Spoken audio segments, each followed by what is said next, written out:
Bienvenidos a Agenda 2014, el programa donde comentamos los temas más relevantes de la actualidad nacional junto a protagonistas y expertos en las materias.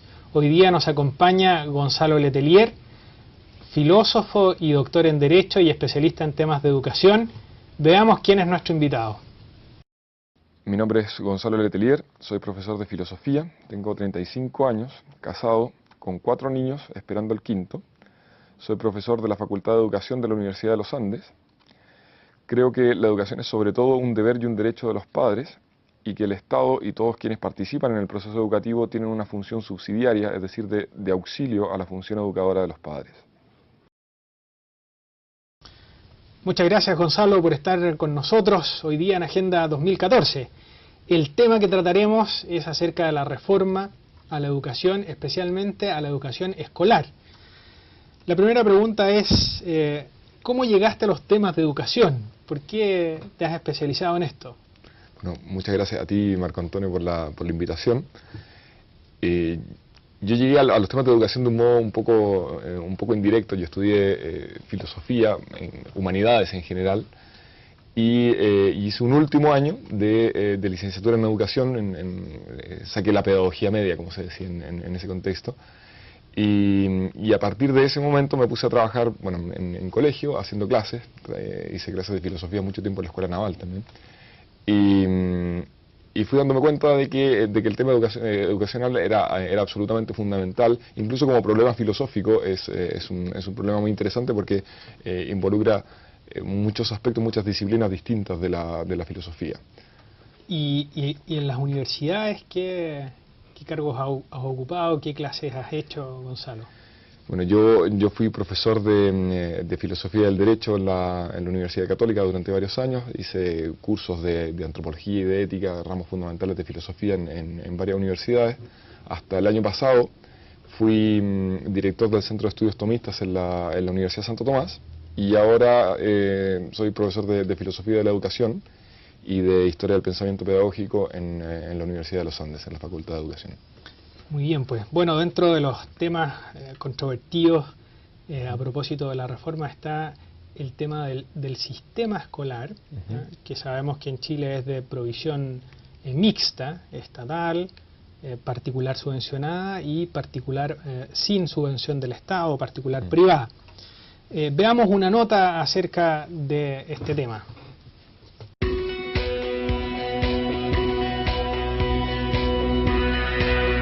La masividad de las últimas marchas estudiantiles ha sido un fenómeno explosivo e inesperado. Existe un relativo consenso que considera este conflicto como una continuidad al proceso que se ha venido desencadenando desde ya algunos años, como son las movilizaciones de los estudiantes secundarios. Existen dos hitos que anteceden al actual movimiento: el mochilazo del 2001 y la revolución pingüina del 2006.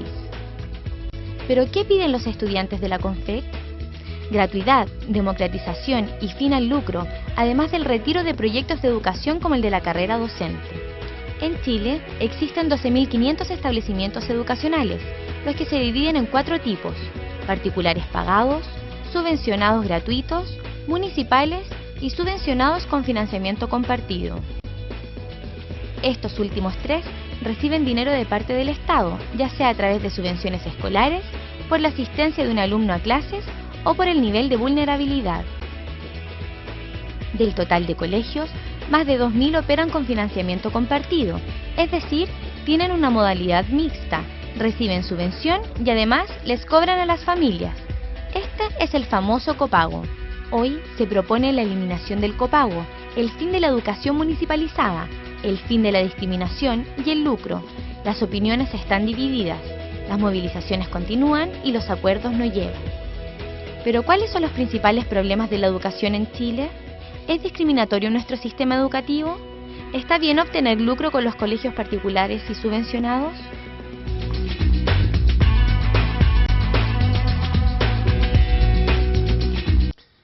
Muy bien, Gonzalo. Fin al lucro, sistema discriminatorio o que fomenta la segregación, son los slogans, podríamos decir, que se escuchan a propósito del movimiento estudiantil y también que discuten nuestros líderes políticos.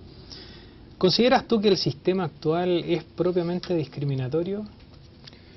Yo creo que nuestro sistema actual es reflejo de un problema social previo y muchísimo más profundo. Es la sociedad chilena la que está profundamente segregada, es en muchos sentidos la sociedad chilena la que discrimina, y el sistema educacional refleja eso.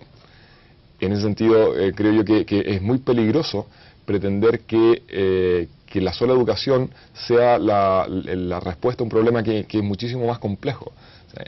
Nosotros tenemos una sociedad profundamente segregada, profundamente dividida, y reducir ese problema complejísimo a una sola arista, al exclusivo problema educacional, significa cargar en los hombros del sistema educacional una carga que definitivamente no va a ser capaz de llevar. Sí, efectivamente, lo que algunos sostienen, Gonzalo, es que justamente por estar en una sociedad tan dividida, ¿no?, socialmente, tan dividida culturalmente, hay que partir por algún lado para mejorarlo, ¿no? Y justamente muchos consideran que es la educación el lugar que permitiría un cambio social, o la herramienta que permitiría hacer estos cambios sociales. Porque las familias que se encuentran, por ejemplo, con problemas, o que se encuentran en situación de pobreza o de precariedad, bueno, es muy difícil arreglarlas, ¿no? El Estado de alguna manera le cuesta mucho llegar, pero en cambio a través de la educación los hijos pequeños, ¿no es cierto?, los niños, bueno, tendrían la posibilidad de superar su situación. ¿Te parece a ti que el actual sistema sea una especie de amplificación o profundización del modelo segregador? Yo creo que la solución al problema no es posible sin la educación. Yo no creo, pero tampoco creo que sea posible exclusivamente gracias a la educación.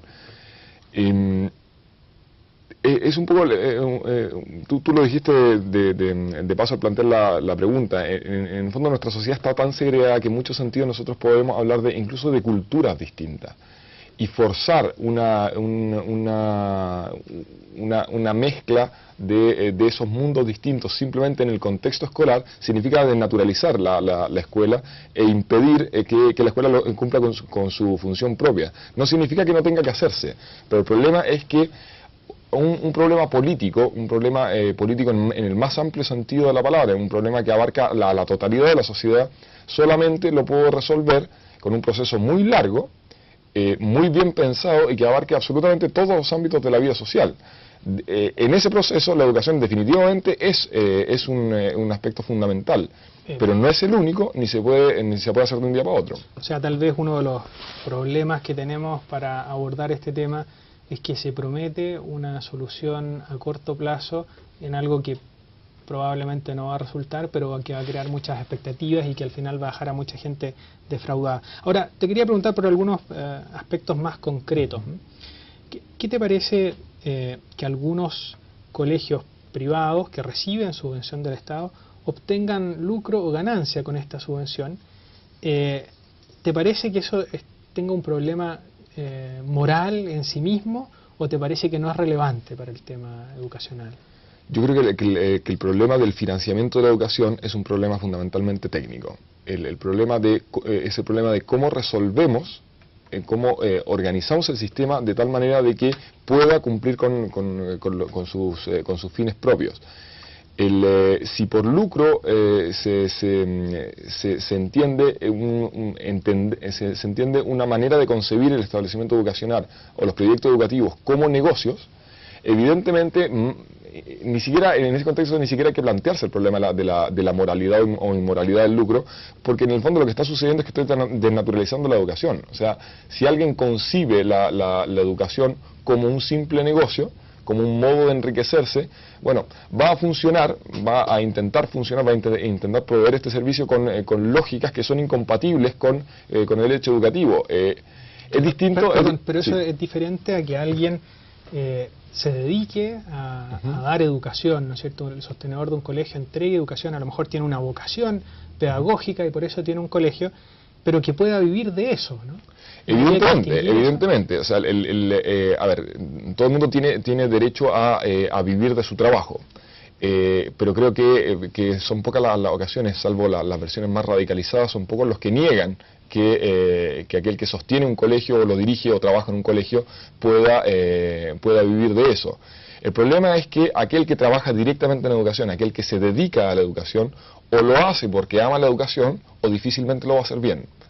Es decir, el interés primordial en la actividad educativa tiene que ser el bien de la persona que tengo al frente.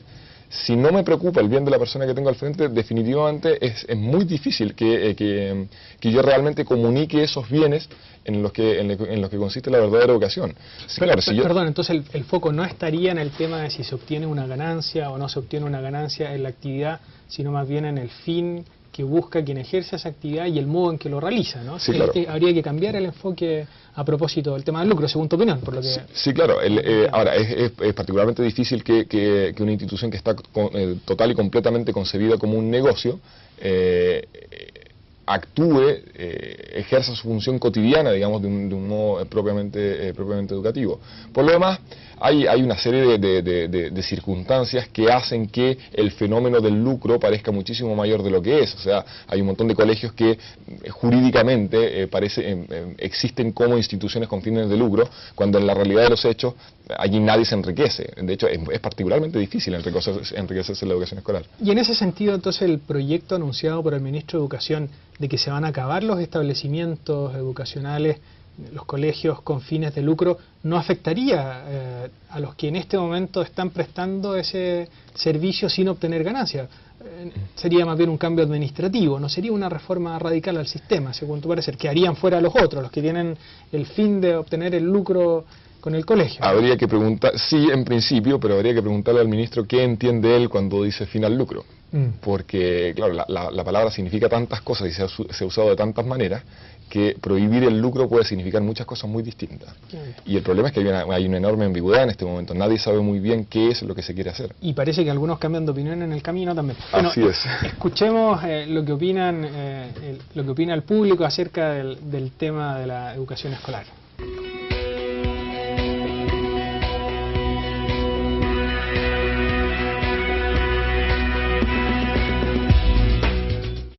Yo creo que podría ser el lucro, la falta de recursos.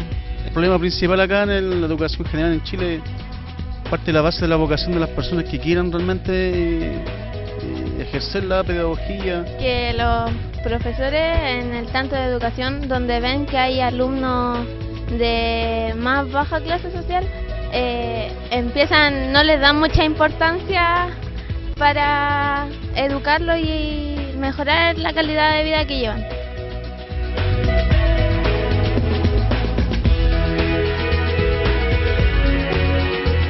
Sí, opino que es un sistema muy discriminatorio por el tema de que, bueno, los colegios municipales tienen mucho menos beneficios a los que tienen los colegios particulares, por un tema netamente de plata. Deben cambiar el sistema, o sea que debe ser todo igual. Si unos pagan una cantidad, que todos paguen lo mismo. Por ejemplo, los que ganan plata, así como le va a dar lo mismo porque pagan, porque ganan harta plata, pero los pobres no, pues van a optar la opción más buena. Igual es discriminador para los tipos de ambientes que hay.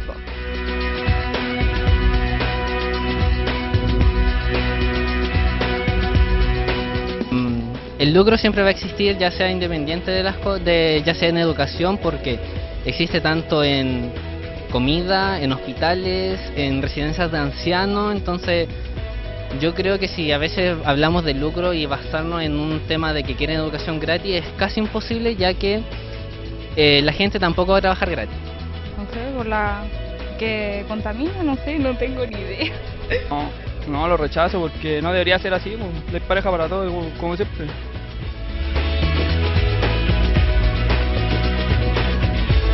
Bien, Gonzalo, pareciera que hay un cierto acuerdo en que el sistema actual es discriminatorio. No hay nadie que lo defienda tal cual como está. Lo que sí hay propuestas diferentes para reformarlo. Por una parte, me parece que se encuentran los que quieren que el Estado sea el único que preste los servicios educacionales, y por otra parte están los que sostienen que, siguiendo nuestra tradición ya centenaria de provisión mixta, lo que se prohíba sea el copago. O sea, que el Estado entregue ese dinero que falte, que en este momento los colegios subvencionados le piden a las familias, para que todos estén en igualdad de condiciones. ¿Qué opinas tú respecto de eso, de la eliminación del copago, para dejar a todos los colegios con igualdad de condiciones? Sí, yo querría partir mi respuesta con precisando algo que dijiste tú al comienzo. Es verdad que, y con mucha razón, todo el mundo considera, hay un consenso universal en que nuestro sistema es discriminador y que nuestro sistema de educación requiere de muchísimas mejoras. Ahora, yo creo que hay una gran injusticia en el hecho de que se critique el sistema educacional completo como si fuera una sola cosa y no se reconozcan los méritos, que son bastante importantes. Y yo no pienso fundamentalmente en esos méritos a los cuales se alude de vez en cuando de estas mejoras en los índices internacionales. Aludo fundamentalmente la PISA y esas cosas. Exactamente. Yo aludo a la calidad de la gente que se dedica a la educación. Es algo que normalmente se ignora. Y que, insisto, es particularmente injusto porque hay gente que entrega toda su vida en condiciones que normalmente son extremadamente precarias. En ese contexto, creo yo que muchas veces es necesario echar mano de las soluciones que haya. El copago es una solución que puede ser muy criticable en principio, pero definitivamente es absolutamente indispensable dado el modo en que está organizado el sistema educacional en Chile. Sí, perdón, el Estado entrega una subvención que podría ser aproximadamente de 50.000 pesos. Sí. Con eso los colegios públicos tienen que educar. Con el copago, algunos que llegan hasta a pedir un copago de 80.000 pesos, ese colegio podría llegar a tener 130.000 pesos disponibles por alumno. Y eso genera una gran diferencia, ¿no? Los colegios municipales en este momento solo 50.000, este colegio que pide el copago llegar hasta los 130.000. La propuesta del ministro de Educación en una entrevista hace poco tiempo atrás es que ese copago sea reemplazado por un aumento del subsidio que da el Estado. ¿Te parece que eso va por la línea? Si es posible, puede ser una medida. Yo creo que el copago hay que entenderlo fundamentalmente como una solución un poco de parche para un problema de fondo. O sea, eliminar el copago de raíz significa es como retar a un enfermo porque se toma un remedio que le hace mal, digamos. Efectivamente, ¿no? Nosotros habría que suplir todos esos recursos por vía del Estado. Ahora, así es. Lo peligroso para algunos de que el Estado financie toda la educación es que le va a poner más requisitos o va a ser más exigente. Esos requisitos no van solo en la línea de lo que se considera la calidad académica, sino que, por ejemplo, de que los colegios no puedan discriminar a las familias o a los alumnos, ¿no es cierto?, que postulan. ¿Qué opinas de que el colegio no pueda discriminar, no pueda seleccionar a sus alumnos desde este punto de vista? Esta es una discriminación en un sentido amplio, no es que sea una discriminación arbitraria, pero ¿qué opinas de eso, de terminar con la selección? A ver, definitivamente el hecho de que el Estado financie la totalidad de la educación le da un poder al Estado sobre la educación que es preocupante.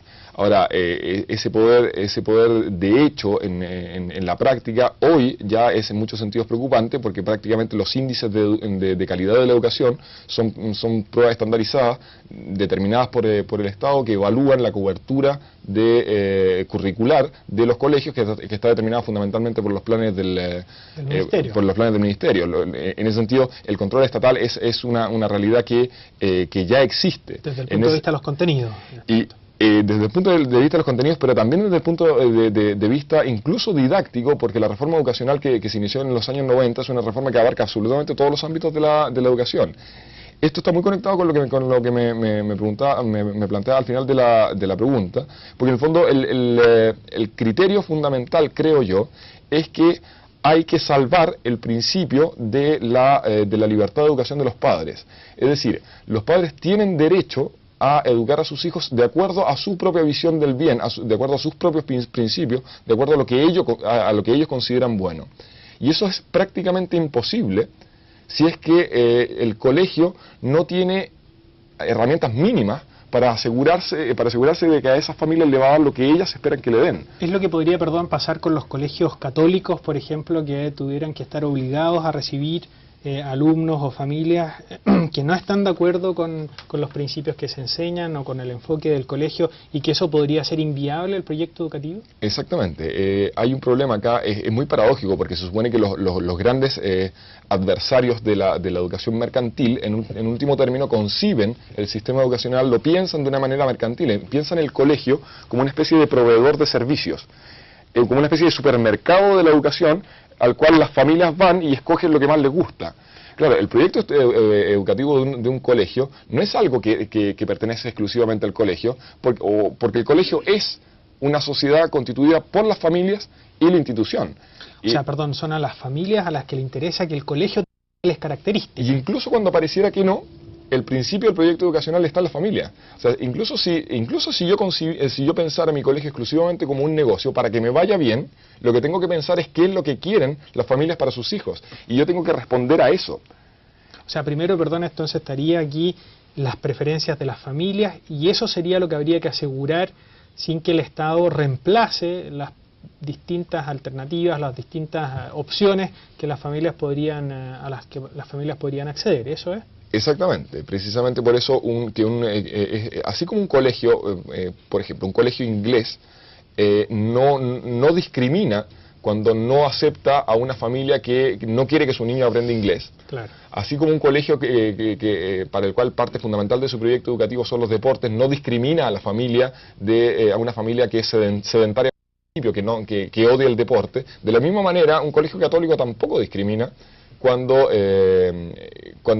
exige ciertos requisitos mínimos que manifiestan que esa familia quiere educar católicamente a su hijo. Bien, en esta línea el cardenal arzobispo de Santiago, Monseñor Esati, en una entrevista también hace poco tiempo atrás, dijo que el centro del problema educacional está mal puesto, que está puesto más bien en un aspecto accidental, que es el de los recursos, o quién es el administrador, o quién es el sostenedor del colegio, pero que habría que cambiar el enfoque y centrarse en un problema antropológico y de asegurar a las familias la libertad de educación, para que puedan escoger. ¿Te parece que el Estado controle el financiamiento pone en riesgo este enfoque más amplio? Como decíamos hace un minuto, yo creo que es un riesgo. Ahora, creo que es un riesgo muchísimo mayor el modo en que está concebida la función del Ministerio de Educación hoy.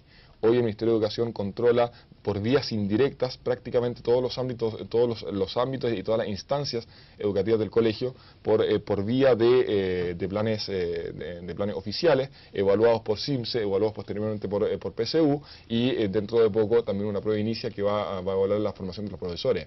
Yo creo que es fundamental buscar instancias que aseguren que las familias sean realmente libres para determinar su proyecto educativo y que permitan que el Estado cumpla su función elemental, que es simplemente asegurar los mínimos, pero los mínimos. O sea, uno mira actualmente los planes y programas vigentes y no son precisamente mínimos.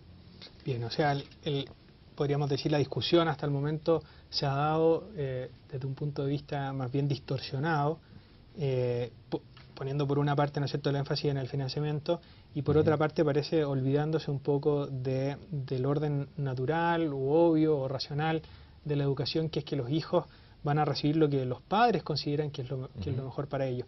En este sentido, ¿nos podrías decir algo más sobre la educación en sí misma? ¿Qué es lo que tú crees que es lo fundamental en la educación en sí misma? A ver, yo creo que quizás una buena manera de responder a la pregunta es preguntarnos qué pasa cuando no hay educación. Un niño que simplemente no ha recibido educación en absoluto es un animalito. Es un animalito de hecho particularmente débil, ¿no? La educación en sentido riguroso es lo que permite que la persona sea realmente persona, que actúe como persona, que viva humanamente. Y eso se recibe en la familia, en el contexto doméstico, o no se recibe en absoluto. Las instituciones educacionales, los establecimientos educacionales auxilian ese proceso en lo que las familias no pueden dar, que es fundamentalmente la educación en las ciencias y las técnicas y la socialización, claro. Bueno, Gonzalo, para ir ya cerrando, te agradecemos tu participación en este programa. ¿Consideras tú que habría alguna recomendación para seguir adelante con la discusión? ¿Alguna recomendación breve? Yo creo que la única recomendación indispensable es hacer el esfuerzo de centrar el foco, de centrar la discusión en el problema realmente relevante, que no es el financiamiento, sino lo que entendemos por educación, y poner en el centro de esa educación a las familias. Muy bien, Gonzalo, te agradecemos tu participación en Agenda 2014 y dejamos a todos nuestros amigos y amigas que nos están viendo invitados para la próxima semana con otro tema muy importante de discusión en la realidad nacional. Muchas gracias.